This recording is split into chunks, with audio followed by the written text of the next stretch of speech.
Okay, let's jump right into this explainer. It's kind of a crazy paradox, right?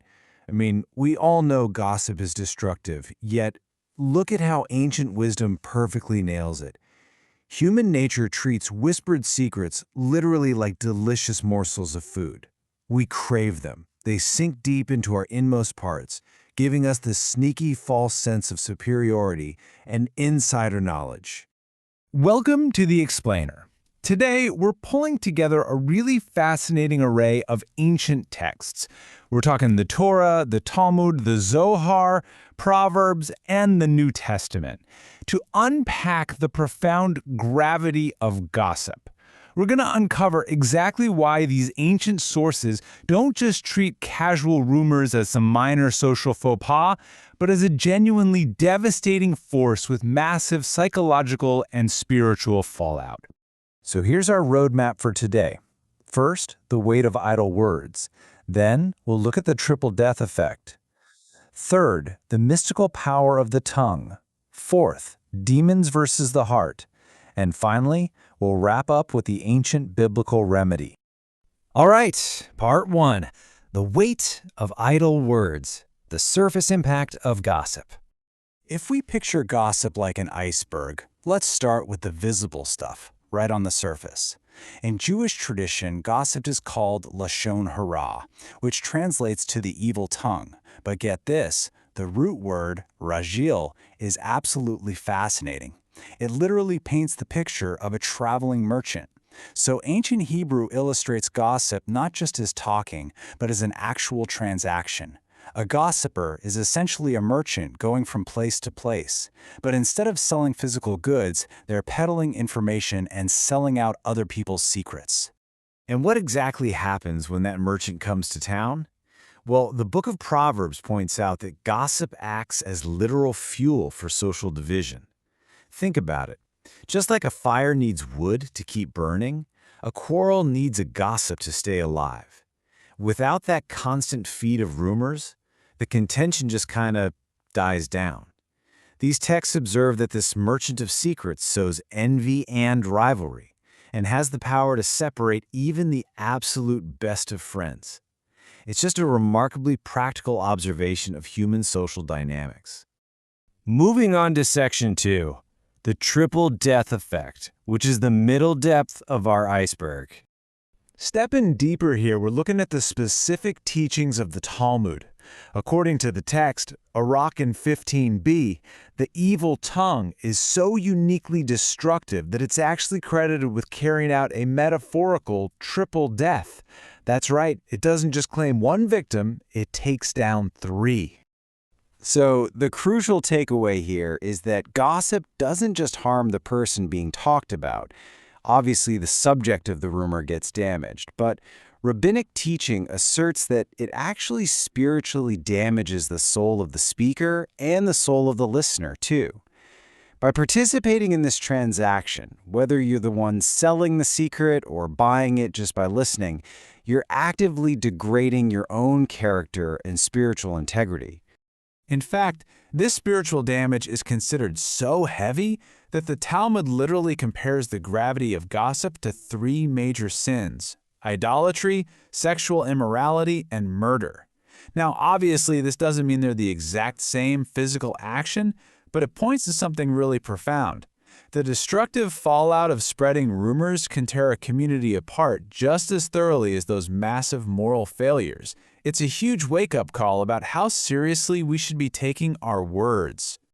And this comparison brilliantly illustrates the real-world stakes. Look at the biblical narrative in Numbers 12. Miriam is physically struck with leprosy for 7 days just for sowing contempt against Moses' leadership.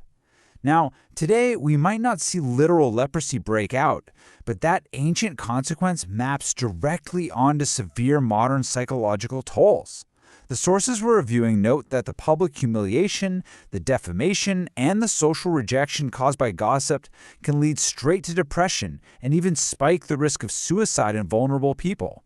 So that triple death concept, yeah, it is definitely no exaggeration. Let's head into section 3, the mystical power of the tongue, or the deep resonance.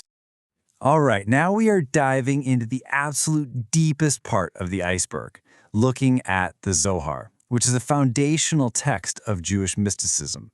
The Zohar puts forward this really fascinating premise. Human words are literally never neutral. Every single word you speak generates an immediate consequence, causing a ripple effect across both the physical world and the spiritual realm. So from this mystical perspective, your tongue quite literally wields the power of life and death over the spiritual atmosphere around you. With every syllable, you're either constructing reality or tearing it down. And here's exactly how that cosmic impact plays out. According to this mystical framework, choosing to broadcast someone else's faults kicks off a huge chain reaction. First, it awakens spiritual judgment.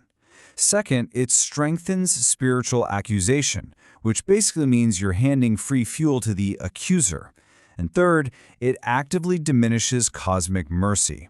By choosing to zero in mercilessly on the faults of others, you actually shift the cosmic balance, prioritizing harsh judgment over compassion. Basically, you get what you give, just on a massive cosmic scale. Which brings us to Section 4. Demons versus the heart. We're looking at the root cause here. With all this talk of spiritual judgment and destruction, we really have to look at where this starts. And it raises a pretty valid question. Given how insanely fast rumors spread, the sheer amount of damage they do, and how hard it is to stop them, you really might wonder if these ancient texts blame gossip on some specific demonic possession, or maybe a spirit of gossip hijacking a community. But surprisingly, the answer is no. While these texts definitely acknowledge that an adversary might exploit our divisions, there's no automatic demon of gossip we get to blame. Instead, as figures like Yahushua point out in the New Testament, the mouth merely reveals the heart. Quote, "For out of the abundance of the heart, the mouth speaks." The problem doesn't actually start on your tongue. It starts in a human heart that hasn't been transformed, a heart holding on to hidden resentment, envy, or pride. And the New Testament heavily reinforces this idea of personal accountability. It warns that we will be judged for every single idle word, every rumor, and every unjust accusation. Why?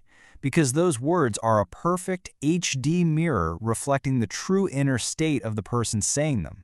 We simply can't blame an outside spiritual force for the malice we voluntarily choose to speak out loud. At the end of the day, we are the merchants of our own words.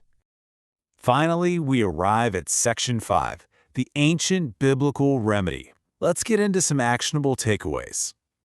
So, if the root problem is in the human heart and the consequences are as terrifying as the triple death, what's the ancient fix? Well, the Apostle Paul frames the remedy around a super simple yet incredibly challenging filter. Before you even open your mouth, ask yourself, will what I'm about to say edify and build up the community, or is it going to corrupt and destroy it? If it doesn't actively serve to build up the listener and honor the subject of the conversation, it's corrupting talk, and honestly, you should just keep it to yourself. But wait, what if there's a legitimate offense? Like, what if someone actually did something wrong to you? Well, Yeshua gives us this incredibly practical two-step procedure in Matthew 18 for handling conflict that entirely bypasses the gossip trap. Step 1, if you have an issue, go directly to the person. Step 2, do it in private, just between the two of you. Notice he doesn't say, hey, text 10 of your closest friends to get their opinion first, or post about it online for the whole congregation to see. Direct, private, constructive confrontation. If we all actually followed this one ancient principle, it would practically eliminate gossip overnight. As we wrap up this explainer on the profound power of the tongue, I want to leave you with a thought to chew on. We've just seen how these ancient texts view words not as harmless little sounds, but as the very tools that construct our spiritual and social realities. So ask yourself this: if the words you spoke today became visibly, physically real tomorrow, what kind of world would you have built? Would it be a world of division and harsh judgment, or a world built on mercy and truth? Thanks for joining me on this deep dive, and I will catch you on the next explainer.